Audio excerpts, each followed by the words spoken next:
बिस्मिल्लाहिर्रहमानिर्रहीम। अस्सलाम वालेकुम स्टूडेंट्स। होपफुली आप सब ठीक होंगे और आपकी स्टडी बहुत अच्छी चल रही होगी। और बहसीत उस्ताद मेरी दुआएं हैं कि मेरे जो भी तलबा दिल लगी के साथ खुलूस से नीयत के साथ अपना कोई मिशन लेकर उसके लिए मेहनत कर रहे हैं, अल्लाह आपको इस मेहनत में अपनी मदद और नुसरत अता फरमाए और आपको अपनी कामयाबी की मंजिल तक ले जाए। उन स्टूडेंट्स के लिए जो सबसे पहले और आज पहली बार इस वीडियो को देख रहे हैं उनके लिए एक पैगाम है कि बेटा आप इस वीडियो को ज़रूर बिलखुसूस लाइक भी करें, लेकिन इस चैनल को ज़रूर सब्सक्राइब कर दें, चूँकि इस चैनल के वसातत से आप तक बहुत इम्पॉर्टेंट इंफॉर्मेशन मैं पहुँचा रहा हूँ और मज़ीद आगे भी आपके पास बहुत अच्छी अच्छी वीडियो आने जा रही हैं। सो एक बार जब आप इसको सब्सक्राइब कर देंगे तो इसका फ़ायदा ये होगा कि मैं कोई भी आप वीडियो अपलोड करता हूं तो बार बार मुझे आपको लिंक सेंड नहीं करना पड़ेगा, आपको वो खुद ही नोटिफाई हो जाएगी अगर आप उसको सब्सक्राइब करेंगे और बेल आइकन को प्रेस करेंगे। सो मेरे चैनल को भी ज़रूर देखते रहें। गाय बगाए पब्लिक एजुकेशन पर भी इस पर मैं ज़रूर वीडियो बनाता रहूँगा डिफरेंट टॉपिक्स के ऊपर, और मेरा पसंदीदा टॉपिक जो है वो रिलीजन एंड साइंस है और सुन्नत नबवी एंड साइंस और कुरान हदीस और सुन्नत नबवी और साइंस, इनका आपस में एक लिंक डेवलप करने की कोशिश करता हूँ। सो आज का जो मैं टॉपिक डिस्कस करने जा रहा हूँ वो जो बच्चे पंजाब बोर्ड से हैं तो उनका जो चैप्टर नंबर 1 है पार्ट 1 का, उसका लास्ट टॉपिक है और वेरी इंपॉर्टेंट है। ओवरऑल ये लॉन्ग क्वेश्चन में भी पूछा जा सकता है और इसमें से शॉर्ट क्वेश्चन तो एक मस्ट पेपर में आ रहा होता है। सो आज का जो हमारा टॉपिक है वो है protection and conservation of environment. ये उस सीरीज का लास्ट टॉपिक है जिसमें हम डिस्कस कर रहे हैं biology and services for Mankind, कि इंसानियत के लिए बायोलॉजी ने क्या क्या खिदमत सरअंजाम दी हैं। प्रीवियस वीडियो में हम डिटेल डिस्कस कर चुके हैं बायोलॉजी ने इन एरिया फूड प्रोडक्शन क्या हेल्प किया और बायोलॉजी ने कम्बैटिंग डिजीज में इंसान की क्या हेल्प की है। सो स्टार्ट करते हैं। आज हम तीसरा जो बायोलॉजी की हमारे लिए जो खिदमत है वो है protection and conservation of environment. इस टॉपिक को अगर आप लॉन्ग क्वेश्चन में आता है तो उसको आप कैसे अटेम्प्ट करेंगे, सबसे पहले आप इसकी मैं कुछ आपको आउटलाइन बता देता हूं जो आज का हमारा टॉपिक ऑफ डिस्कशन है, कि इसको हम डिफरेंट हेडिंग में तोड़ देते हैं। तो सबसे पहले हम डिस्कस करेंगे कि इंडस्ट्रियलाइजेशन और इसके इम्पैक्ट क्या है, सनत साजी जिसको कहते हैं, और इस सनतें आने से क्या क्या पॉजिटिव और नेगेटिव इम्पैक्ट हमारी लाइफ पर पड़े हैं। फिर हम देखेंगे कि जहां इंडस्ट्रियलाइजेशन से नुकसान हुए तो बायोलॉजी का उसमें क्या रोल है, बायोलॉजी कैसे हेल्प कर रही है इंसान की, और बायोलॉजी के रोल में हम बायो रेमेडिएशन को पढ़ेंगे और फिर एंडेंजर्ड स्पीशीज की कंजर्वेशन को पढ़ेंगे, और एंड पर हम थोड़ा सा विजिट करेंगे पाकिस्तान का कि इसमें एनवायरमेंटल पोल्यूशन कहां तक पहुंच चुकी है और फिर उसको कंट्रोल कैसे किया जा सकता है। सो सबसे पहले हम हेडिंग जिसको डिस्कस करने जा रहे हैं वो है industrialization and its impact. Industrialization सनत साजी को कहते हैं। आप डिफरेंट सनतें लगी हैं, कपड़े की सनत लगी है, चमड़े की सनत लगी है, इसी तरह से आप डिफरेंट इसके अलावा जो इंडस्ट्रीज हैं जो कि आपके फूड प्रोडक्ट बना रही हैं, आपके पहनने की प्रोडक्ट बना रही हैं, आपके इसी तरह से जो कॉस्मेटिक्स की प्रोडक्ट बना रही है, मेडिकल इंडस्ट्रीज हैं, तो बहुत ज़्यादा इंडस्ट्री लग चुकी हैं because of revolution in biology. इस इंडस्ट्री से क्या हुआ है, this industrialization has help mankind to raise the standard of living. हमारा स्टैंडर्ड बढ़ गया, हम डिफरेंट ब्रांड के कपड़े पहनते हैं, डिफरेंट ब्रांड के जूते पहनते हैं, हम डिफरेंट ब्रांड्स की जो चमड़े के मसनूआत इस्तेमाल करते हैं, हम डिफरेंट वैरायटी के जो फूड प्रोडक्ट खा रहे होते हैं, एसी आ गए, एयर कंडीशनर आ गए, तो ये हमारी जो स्टैंडर्ड ऑफ लिविंग है ये इंक्रीज हो गया। तो बायोलॉजी ने एक तरफ तो स्टैंडर्ड ऑफ लिविंग को इंक्रीज किया, लेकिन साथ ही साथ क्या हुआ, क्योंकि ये सारी इंडस्ट्री लगी हैं तो at the same time destroyed our environment, इसने हमारे एनवायरनमेंट को डिस्ट्रॉय किया है। कैसे डिस्ट्रॉय किया, जैसे आप देख सकते हैं कि इंडस्ट्रियल एफ्लुएंट्स, ये वेस्ट एक ट्रक की सूरत में हम उसको सॉलिड फॉर्म में दरिया में फेंके जा रहे हैं, ये किसी इंडस्ट्री में से लिक्विड फॉर्म में इंतहाई टॉक्सिक कार्सिनोजेनिक मटेरियल हम पानी में फेंक रहे हैं, ये जो इंडस्ट्रीज की चिमनी से धुआं निकलता जा रहा है। सो इंडस्ट्री से निकलने वाली जितनी भी वेस्ट्स होती हैं, इंडस्ट्री से निकलने वाली जितनी भी वेस्ट्स हैं, so all those waste material that are produce from industries are called industrial effluents. So industrial effluents किस फॉर्म में आ रहे हैं? सॉलिड फॉर्म में भी आपने देख लिया, लिक्विड फॉर्म में भी देख लिया और गैस फॉर्म में भी। तो यहां पर हम देखते हैं कि वो सॉलिड कचरा हम फेंक रहे हैं, यहां पर वो लिक्विड वेस्ट जो हम टॉक्सिक फेंक रहे हैं, और यहां पर वो किस फॉर्म में है? गैस फॉर्म में। All these waste are injected into environment, चाहे वो पानी है चाहे हवा, वो हमारा एनवायरनमेंट ही है। तो all these waste are injected into environment, और इन इंडस्ट्रियल वेस्ट के अंदर sizable amount of heavy metals होती हैं और कार्सिनोजेनिक कैंसर कॉजिंग मेटल्स हैं जो कि कैंसर कॉज कर रही हैं।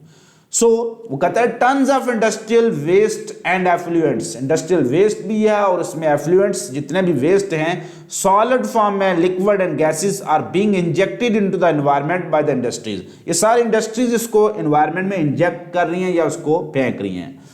These effluents frequently contain sizable amount of certain very toxic even carcinogenic material। इसमें क्रोमियम होती है जो कि कार्सिनोजेनिक का मतलब होता है कैंसर कॉजिंग। ये कार्सिनो वर्ड बायोलॉजी में हमेशा कैंसर के रिलेटेड है, या ओंको वर्ड यूज होता है कैंसर से रिलेटेड। हैवी मेटल्स जिनमें जो मौजूद होती हैं उसमें क्या है? लेड है। लेड अक्सर आपको पेट्रोल में मिलेगा, ठीक है। तो जितने भी आपके पेट्रोलियम मसनूआत हैं उसके अंदर लेड बहुत ज्यादा होता है, और पेट्रोलियम मसनूआत को कौन यूज करता है? Automobile. So lead come from automobile. जब भी वो जलेंगी पेट्रोलियम मसनूआत तो धुएं के अंदर लेड ऑक्साइड, और यही वो लेड है जिसके ऑक्साइड आपको नोजिया और वॉमिटिंग कॉज करते हैं जब भी आप सफर पर होते हैं। तो चूंकि हवा में बहुत ज्यादा होता है तो इससे आपको नोजिया वगैरह हो सकता है। फिर क्रोमियम है जो टैनिन्स वो इंडस्ट्रीज होती हैं जिसमें आप चमड़े को जो स्किन, खाल, जानवरों की खाल को प्रोसेस करके इससे चमड़ा बनाते हैं। तो इस प्रोसेसिंग को हम कहते हैं टैनिंग, जिससे हम स्किन को लेदर में कन्वर्ट करते हैं। तो टैनिंग के अंदर जो हम यूज कर रहे होते हैं वो क्या यूज करते हैं? क्रोमियम यूज करते हैं, और क्रोमियम जो होती है वो इंतहाई कार्सिनोजेनिक होती है, कैंसर कॉजिंग होती है, स्किन अल्सर कॉज कर रही होती है और एलर्जिक भी होती है। तो आप देख लें यहां पर बाज़ का वो इस तरह के साइन बोर्ड लगे होते हैं, सेफ्टी बोर्ड जिनको कहते हैं कि ये क्वेश्चन लेड हैजर्ड, कि इस जगह में इंटर ना हो, यहां पर लेड बहुत ज्यादा है। Environmental pollution has reach alarming level in some countries. आप पाकिस्तान में देख सकते हैं कि अभी स्मोक कितनी बढ़ चुकी है। तो ये सारी कैसे बढ़ रही है? इसी वजह से बढ़ रही है, ये इंडस्ट्री से निकले वाली। तो अब हो क्या रहा है कि आप इतनी पोल्यूशन की वजह से, अगर तो ये सारी वेस्ट आप कहां फेंक रहे हैं? ये सारी वेस्ट आप फेंक रहे हैं पानी में। तो पानी में बहुत सी स्पीशीज एक्सटिंक्ट, एंडेंजर्ड होती जा रही है, मरती जा रही है, उनका नंबर कम होता जा रहा है, और वो इनका नंबर इतना कम हो चुका है कि वो at the eve of extinction है। सो इनका मतलब होता है इन, ठीक है। ये डिफरेंट जो दूसरी लैंग्वेज का ये वर्ड है ई एन, इसको इंग्लिश में ई नहीं कहते हैं के अंदर। डेंजर का मतलब होता है खतरे में आना। किस चीज के खतरे में आना? नापैद आने के खतरे में आना। इस नापैद आने को क्या कहते हैं? एक्सटिंक्शन कह रहे होते हैं। सो वो तमाम स्पीशीज जो कि इन डेंजर ऑफ एक्सटिंक्शन है उनको क्या कहते हैं? इंडेंजर्ड स्पीशीज कहते हैं। जैसे इंडस डॉल्फिन है, वो दरिया सिंध की बासी है, और दरिया सिंध इतना आलूदा हो चुका है कि अब डॉल्फिन का नंबर कम होता जा रहा है और वो इंडेंजर्ड स्पीशीज डिक्लेयर हो चुकी है। So biology has help mankind in attracting attention to this problem. Biology ने क्या रोल प्ले किया? उसने आपको इन प्रॉब्लम्स की तरफ अटेंशन आपकी डाइवर्ट किया है कि आप इस तरफ भी देखें क्या हो रहा है। And the biologists are striving बहुत मेहनत कर रहे हैं to find a solution to set this environment right where it has been deteriorated। कि इस बायोलॉजिस्ट ये कोशिश कर रहे हैं कि इस एनवायरनमेंट को वापस उसी प्लेस तक सेट करें जहां से वो डिटेरियोरेटमेंट तबाह हुआ था। Biologists have also asked for the treatment of industrial effluent to be made obligatory। अब ये पाबंदी लगा दी है चिमनियों पर से कि जो धुआं छोड़ रहे हैं तो इसको फिल्टर करके भेजें, इसमें से सल्फर निकाल के भेजें। अब ये पाबंदी लगा दी गई है संतों के ऊपर जो वेस्ट भेज रहे हैं, इसमें से कार्सिनोजेनिक मटेरियल सेपरेट करके उसको कहीं और भरी आप दफन करें। तो ये आप बायोलॉजी ने सब अवेयरनेस फैलाई है और डिफरेंट डिपार्टमेंट को ये इंफॉर्मेशन दे रहे होते हैं कि आप इस पर पाबंदी लगाएं और इस पर पाबंदी ना लगाएं। दूसरा जो बड़ा फायदा, एक तो रोल ऑफ बायोलॉजी क्या हो गया कि उसने प्रोटेक्शन ऑफ और कंजर्वेशन ऑफ एंडेंजर्ड स्पीशीज, और एंडेंजर्ड स्पीशीज को प्रोटेक्ट करने का तरीका जूज और पार्क भी होते हैं, ये बनाकर एंडेंजर्ड स्पीशीज को रखा जाता है। और दूसरा बड़ा जो इंपॉर्टेंट स्टेप है जिसके जरिए बायोलॉजी ने हमारी हेल्प की है वो बायो रेमिडिएशन। बायो का मतलब होता है लिविंग ऑर्गेनिज्म, और रेमिडिएशन रेमिडी से वर्ड निकला है, और रेमिडी का मतलब होता है गलती का अजाला करना। गलती क्या हुई हमसे गलती ये हुई कि हम जितनी भी इंडस्ट्रियल वेस्ट है हम उसको पानी में फेंक रहे हैं या हम ऐसे ही उसको हवा में छोड़ रहे हैं, ये हमारी गलती है। अब ये जो इंडस्ट्रियल एफ्लुएंट्स हैं अगर हम इनको ब्रेक डाउन करना शुरू कर दें तो ये हमारी गलती का अजाला हो जाएगा, इसको कहते हैं रेमिडिएशन। क्योंकि गलती क्या हुई, इंडस्ट्रियल एफ्लुएंट्स हमने फेंक दिए, किसमें, ऐसे सरेआम एनवायरनमेंट में फेंक दिए, ये गलती होगी। तो इसका इजाला क्या है कि इन्हीं इंडस्ट्रियल एफ्लुएंट्स को हम क्या करें, ब्रेक डाउन करें, रिमूव करें। तो so this removal or break down of degradation of industrial effluents by use of bio mean living organism is called bioremediation। तो हमेशा किसी टर्म के एंड पर जो वर्ड होता है वो जनरल होता है और शुरू में स्पेसिफिक। रेमिडिएशन मीन हम किसी भी गलती का इजाला कर रहे हैं, but bio mean by use of living organism. So removal और डिग्रेडेशन, यही डेफिनेशन है ऑफ एनवायरमेंटल पोल्यूशन और toxic material by living organism. जैसे हम प्लांट्स को यूज कर सकते हैं, कार्बन डाइऑक्साइड को खत्म करने के लिए ज्यादा फॉरेस्टेशन करेंगे तो कार्बन डाइऑक्साइड को प्लांट यूज कर लेंगे। आप फंगस को यूज करेंगे वो डिकम्पोजिशन कर देगी। आप बैक्टीरिया को यूज कर आप ऑयल को क्या कंज्यूम करवा सकते हैं, तो इससे आपकी ग्रीन अर्थ वापस वो अपनी ओरिजिनल प्लेस पर आ जाएगी। अब देखें पहले कितनी अर्थ कि आपने तबाही की है, एनवायरनमेंट को आपने खराब कर दिया, हमने उसको प्रोटेक्ट करके बायो रेमिडिएशन कर दी, उसको गलती का इजाला कर दिया है। जैसे एलजी बायो रेमिडिएशन साइकिल आपके सामने शो किया है कि ये एक किसी भी पानी की सतह के ऊपर ये बहुत ज्यादा कार्सिनोजेनिक टॉक्सिक मटेरियल मौजूद है। अब हम एलजी ग्रो करवाते हैं तो एलजी इनको क्या यूज कर लेगी और इनका मेटाबॉलिज्म करके इनमें को लेस हार्मफुल सब्सटेंस में कन्वर्ट कर लेगी।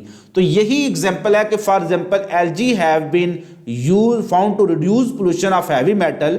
वो पानी के अंदर हैवी मेटल चूंकि कार्सिनोजेनिक होती हैं, हैवी मेटल वो होती हैं जिनका एटॉमिक वेट ज्यादा होता है। तो बायो एब्जॉर्प्शन प्रोसेस है जिसमें लिविंग ऑर्गेनिज्म चीजों को एब्जॉर्ब कर लेते हैं, ठीक है। तो एलजी को हम यूज करते हैं तो वो लिविंग, चूंकि एलजी क्या लिविंग ऑर्गेनिज्म है, तो use of living organism to absorb this heavy metal is called bio absorption. तो बहुत ज्यादा इसकी रिसर्च हो रही है। जो एनवायरमेंटल डिपार्टमेंट है, डिपार्टमेंट ऑफ बॉटनी हमारा पंजाब यूनिवर्सिटी का, तो वहां पर भी इस पर बहुत ज्यादा रिसर्च हो चुकी है और बहुत से ऐसे प्लांट्स की वैरायटी बनाई गई हैं जो हैवी मेटल को टेक कर सकते हैं। सो कंजर्वेशन ऑफ एंडेंजर्ड स्पीशीज, दूसरा बड़ा प्रॉब्लम, पहली प्रॉब्लम क्या थी कि इंडस्ट्रियल एफ्लुएंट्स आ रहे हैं, उसको हल कैसे किया, बायो रेमिडिएशन से। और दूसरी प्रॉब्लम क्या थी कि स्पीशीज एंडेंजर्ड हो रही हैं, तो उसको हल कैसे करना है, कंजर्वेशन ऑफ एंडेंजर्ड स्पीशीज। तो biologist are also working out the list of endangered species. Biologist जो ये कोशिश कर रहे हैं कि पहले तो एंडेंजर्ड स्पीशीज की लिस्ट बनाए ना कि कौन कौन सी एंडेंजर्ड स्पीशीज है। ये सारी एंडेंजर्ड स्पीशीज यहां पर शो की हुई हैं, प्लांट्स की भी, और फिर वो आगे डिपार्टमेंट को लेटर भेज देते हैं, जो वाइल्ड लाइफ डिपार्टमेंट है, ये लिस्ट बनाकर फिर उनको प्रोटेक्ट करते हैं और उसकी प्रोटेक्शन को ऑब्लिगेटरी बना देता है, उसके शिकार पर पाबंदी लगा दी जाती है या उनको जूज या पार्क के अंदर ग्रो किया जाता है। लास्ट पर हम डिस्कस करेंगे कि एनवायरमेंटल पोल्यूशन इन पाकिस्तान। तो ये हमारा एक नेशनल अब जो पूरे का पूरी प्रॉब्लम बन चुकी है। तो environmental pollution is a national problem in Pakistan. अब स्मोक आप देखें कि बहुत ज़्यादा बढ़ चुकी होती है।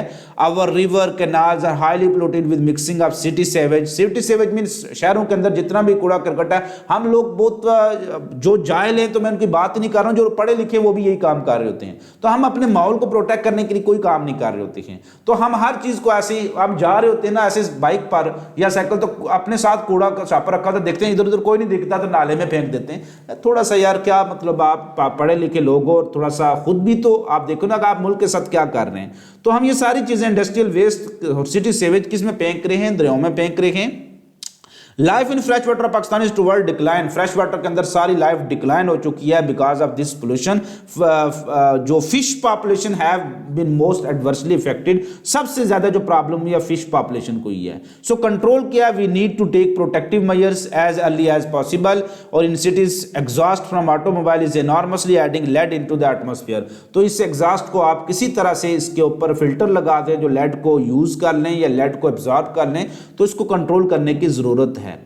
तो ताकि पोल्यूशन को हम क्या करें, कम से कम करें। सो आज का ये टॉपिक बहुत ही इंटरेस्टिंग सा, और इसमें एंड पर मैं आपको ये बता देता हूं कि ये सिर्फ इसको आप नंबर के लिए ना पढ़ा करें। बराए मेहरबानी आप नॉलेज एजुकेशन का यही मतलब होता है कि डिफरेंस बिटवीन एजुकेट, जो कि एक पढ़े लिखे और जाहिल में फ़र्क कर सके, उसको हम क्या कहते हैं, एजुकेशन कहते हैं। तो आप अगर पढ़े लिखे हैं तो उसको आप नंबर के लिए ना पढ़ें। ये चीज़ें आपको इसलिए सिखाई जाती हैं, कल आप बड़े होकर इसी तरह से एनवायरनमेंट को बचाएं। घरों का कूड़ा करकट तो कम से कम आप उसको नाले में ना फेंकें, आप उसको गटर में ना फेंकें, उसको प्रॉपरली आप डिस्पोज करें जो उसका राइट वे है। तो अपनी एजुकेशन को आप सोसाइटी में अप्लाई भी जरूर करें ताकि पता चले वाकई आप पढ़े लिखे लोग हैं और पढ़े लिखे शहरी हैं।